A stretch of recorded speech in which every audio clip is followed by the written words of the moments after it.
what would make this an especially meaningful conversation for you?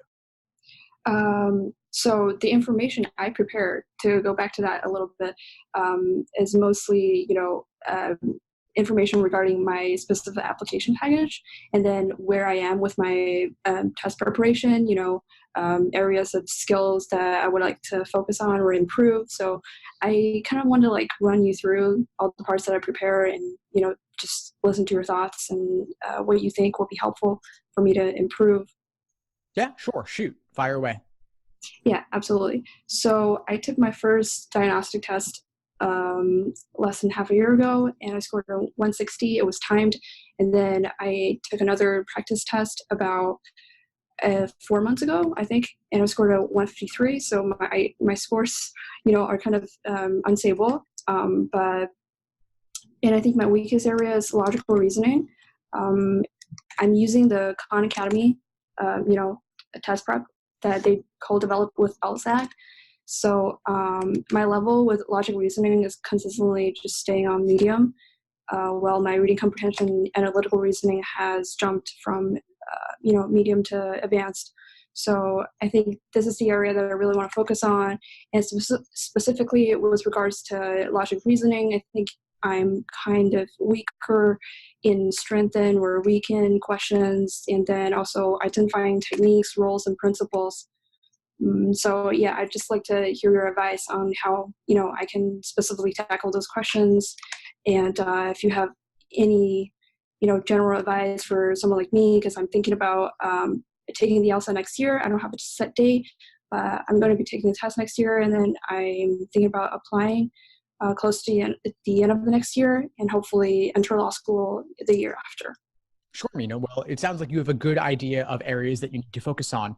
You've identified some specific types of logical reasoning questions. And so if you're noticing that you're getting those disproportionately wrong relative to their frequency as well, then that means that, of course, drilling those is the thing to do. So do several dozen strengthening questions, several dozen weakened questions, and any other types that give you trouble. I have a list on my website categorizing them, but you can also just pick them out of the exams themselves.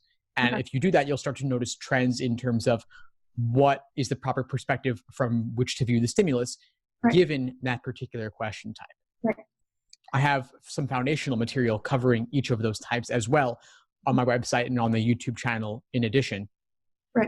With regard to choosing a target test date, I would say choose one, pick one, book it, have it secured, and then at least you can move towards a specific goal. Because if you keep it vague, you might just keep pushing it off. And having a specific test date in mind will give you some incentive to study now and give you that momentum and a little bit of positive stress associated. And now, at this point, the latest date available to book is April, because that's the last test date of this particular admission cycle. In the spring, LSAC will open up registration for June and July and beyond. But if you want a date that is relatively early for you, I'd say going with any one of February, March, or April would be fine. I would suggest probably April just because it'll give you more time and it's the latest one available to you. Then once registration for future dates opens up, you could potentially book one of those as well, just to have a backup date secured. But book early. They do fill up faster and faster, more than ever before. I think LSAC is actually opening up fewer test centers than previous because they don't want to have to buy extra tablets, perhaps. But book one, get it locked down, go with that date in mind, and then whether you take it in April or June or July, you'll still be able to apply at the very beginning of next cycle. Sounds great. Thank you. Yeah, that's very helpful. So I also want to talk a little bit about myself as a candidate. So I graduated from Peking University. It's a top university in China. I studied English literature as an undergrad. So I have been working for the last 2 years at ByteDance, which is a internet/tech company, mostly for music licensing for its music-oriented app called TikTok. So I think my experience is kind of relevant to, the field of copyright law. How do you have any advice for someone like me that's entering law school, possibly with a specific interest or, gearing myself towards a very specific field? just in terms of choosing schools and applying for programs or even selecting courses once I'm in law school?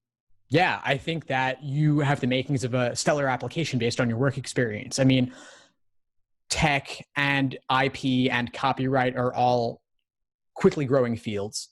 Okay. And furthermore, I mean, TikTok is I know it's a very fast growing social media platform that most people have barely heard of over the age of 30, perhaps, but it's a growing area. I would make it clear to define exactly what TikTok is on your resume and on your any statements that you write about it, because they may not have heard of it, even though it's a booming area of focus. And obviously, they know what copyright is, they know what IP is. Mm-hmm. So I think writing some sort of personal statement that ties this together and shows how your work experience motivates or relates to your reasons for wanting to go to law school, and showing your understanding of the field in particular, I think is going to be really compelling for you, because a lot of law school applicants, they only know what they've seen on TV or in the movies about the practice of law. And of course, the reality is much different. Mm-hmm. And so if your work experience can show that you have exposure to it, and of course, your resume shows that you have good work experience that could lead to future job prospects as well, I think will be really compelling for them. So when you mentioned understanding of the field, do you think I should lean more heavily towards, talking about principles, or the more theoretical side of things, or should I rely more on like examples or case studies that I have encountered in my work experience? Definitely the latter, no question about it. You want to make it real. You want to make it concrete. Anecdotes are important. Stories are important. Stay away from the theory. The more theoretical it is, the less personal it is. So you want to say that I was working on this document related to this case, and this was the dilemma, or this was the conflict that they were facing, or just a question about where to go or what to do given the circumstances. But I would pick one specific example, or maybe one or two, from, like, let's say there was this licensing deal that we were trying to make happen. These were the issues in play. This is how I handled it. It kindled my excitement around this field. Okay, sounds great. Also, one other important piece of information about me, I will be kind of a splitter applicant because my undergrad GPA isn't very high. It was 3.54 on my report. That's my overall GPA. My major GPA is a little higher. I think it's around 3.7. So I think, because law school really value high GPA applicants. So I'm just wondering where I stand in terms of my application and what kind of competitive advantage I will have over other candidates. Well, it is primarily numbers driven. So you have a good GPA. The next thing is to get a top LSAT score to boost your application. It's primarily numbers. Your work experience will be an asset, but it's not going to make the difference. Most likely, it's really, in most cases, more about the numbers. So I'd say the thing you can do is just get the top LSAT score possible.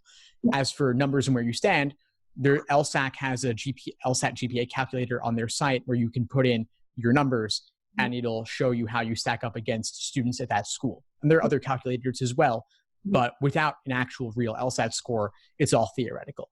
Right, that's true. So just based on your personal experience, the past candidates that you've consulted with, what kind of an LSAT score for someone, with my GPA range would make their application competitive if they want to get into like a T14 law school?